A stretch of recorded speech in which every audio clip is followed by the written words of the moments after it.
তো আজকে হচ্ছে আমি একটা পেপার হঠাৎ করে হচ্ছে পাইলাম, পেপারটা পড়তেছিলাম and এখানে দেখলাম হচ্ছে একটা ইন্টারেস্টিং ক্লেম করা হয়েছে। পেপারটা হচ্ছে গুগল রিসার্চের তরফ থেকে।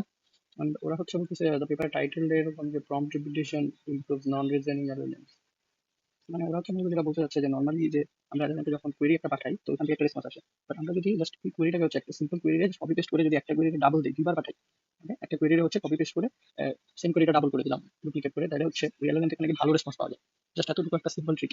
অ্যান্ড ওরা এখানে এটাই ক্লেমটা হচ্ছে যে বেঞ্চমার্ক ওরা যেটা দিছে যে হচ্ছে ওদের এক্সপেরিমেন্টে বলতেছে ওরা 7টা হচ্ছে পপুলার এলএলএম এর উপর এটা টেস্ট করছে, যেমন এর মধ্যে জিপিটি আছে, ক্লড আছে, জেমিনাই আছে।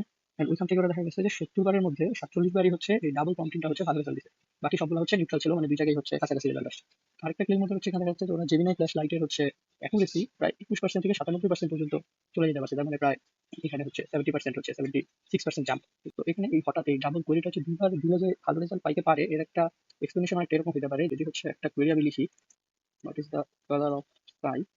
এই যে এই কোয়েরিটা যখন এলএলএম এর কাছে পাস হবে, কালার এখানে যখন অ্যাটেনশন মেকানিজম চলতেছে ও এই ওয়ার্ডগুলোর সাথে হচ্ছে এটার একটা রিলেশন হচ্ছে এই সেন্টেন্সটার মধ্যে কেমন এটা হচ্ছে বিল করা ট্রাই করে। বাট ওর কাছে স্কাই ওয়ার্ডটার এখনো কোনো কন্টেক্স নাই। তো যার কারণে দেখা যায় যেহেতু আলটিমেটলি সবগুলো ওয়ার্ড এক একটা ভেক্টর, তাহলে আমি যদি বলি যে আমার স্কাই ভেক্টরটা এখানে আছে আমার টেন ডাইমেনশনাল স্পেসে, এন্ড কালার ভেক্টরটা এখানে আছে, তো যেহেতু আমার ওর কাছে এই কালারের কাছে এখনো স্কাই এই ওয়ার্ডটার হচ্ছে কোনো কন্টেক্স নাই, তো দেখা যাবে অ্যাটেনশন মেকানিজমের ফলে ফলে আমার এই যে ভেক্টরটা যেটা হচ্ছে আর কি আলটিমেটলি এই পয়েন্টে ছিল কালার ভেক্টরটা, ওই ভেক্টরটা হয়তো অ্যাটেনশন মেকানিজমের ফলে এইখানে হয়তো শিফট করতে পারবে সে সর্বোচ্চ, কারণ তার কাছে খুব একটা কন্টেক্স নাই, তার মানে কালার ভেক্টরটা খুব একটা শিফট হবে না, তার পজিশন চেঞ্জ হবে না, এটা অ্যাকচুয়ালি কালারই মিন করবে, যেটা কি স্কাই কালার আর অন্য কিছু কালার ওরকম কোনো কন্টেক্স আসবে না, যার ফলে দেখা যাবে অ্যাকচুয়াল স্কাই ভেক্টর আর কালার ভেক্টরের মধ্যে খুব একটা রিলেশন হবে না। বাট যদি এই জিনিসটা আমরা উল্টা দিই, এখন আবারও আগেরবারের মতো যখন হচ্ছে এখানে আমার অ্যাটেনশন মেকানিজম চলবে, এই কালার পর্যন্ত যখন অ্যাটেনশন মেকানিজম চলবে হয়তো সবকিছু আগের মতোই আছে, কারণ এই কালার ওয়ার্ডের জন্য স্কাই কোনো কন্টেক্স থাকে নাই। বাট যখন এলএলএম এগুলো পরে আস্তে আস্তে আস্তে আস্তে এই কালার ওয়ার্ডের জন্য যখন অ্যাটেনশন মেকানিজম হচ্ছে এখানে চলবে, তখন তার কাছে স্কাই এর হচ্ছে কন্টেক্সটা আছে, কারণ যখন এই ওয়ার্ডে থাকবে তখন ঠিক এতটুকু কন্টেক্স আসতে থাকে।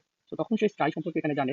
তখন ঘটনাটা যেটা হবে যে দেখা যাবে আমার যদি স্কাই ভেক্টরটা এখানে থাকে, কালার ভেক্টরটা আবার এখানে থাকে, তো অ্যাটেনশন মেকানিজমের ফলে এই কালার ভেক্টরটা দেখা যাবে শিফট হয়ে হয়তো এই স্কাইয়ের কাছাকাছি চলে আসবে, কারণ ভেক্টরটা এখন সে এতটুকু শিফট করে এই স্কাইয়ের কাছাকাছি আনতে পারবে, যার ফলে আসলে রেজাল্ট আরো ভালো পাওয়া যায়। তার হচ্ছে এখানে আরেকটা জিনিস ওরা ওই ক্লেমটা আসলে নন রিজনিং মডেলের জন্য বলতেছিল, কারণ রিজনিং মডেলগুলো নিজেই হচ্ছে এই কাজটা একটা নর্মাল লেভেলে নিজেই আসলে করে, যে একটা প্রম্পটের কিছু পার্ট প্রতিবার হচ্ছে রিজন করার সময় প্রতিবার একটু একটু করে অ্যাপেল করে করে ও কন্টেক্সটাকে বিল করে আস্তে আস্তে। তো ওই জায়গায় আসলে এটা খুব একটা পারফেক্ট করবে এরকম না, বাট একদম খারাপ করছে এরকম না। ওদের এই ক্লেমে এখানে আছে যে যখন রিজনিং মডেলে দেওয়া হয়েছে তখন 28টা হচ্ছে টেস্ট 28টা বেঞ্চমার্কের মধ্যে 5টাতেই হচ্ছে ডাবল প্রম্পট হচ্ছে জিতছে, মানে ভালো পারফর্ম করছে, একবার হচ্ছে খারাপ পারফর্ম করছে, বাকি বাড়ি হচ্ছে নিউট্রাল ছিল। তার মানে আসলে দেখা যায় যে রিজনিং মডেলও আসলে ওদের এই টেকনিকটা আসলে নিউট্রাল অথবা পজিটিভ, বাট নেগেটিভ কখনো হবে না যে এই ডাবল প্রম্পটিং করলে আসলে খারাপ রেজাল্ট আসবে এরকম হওয়ার চান্স নেই। তো এই জিনিসটা খুব ইন্টারেস্টিং।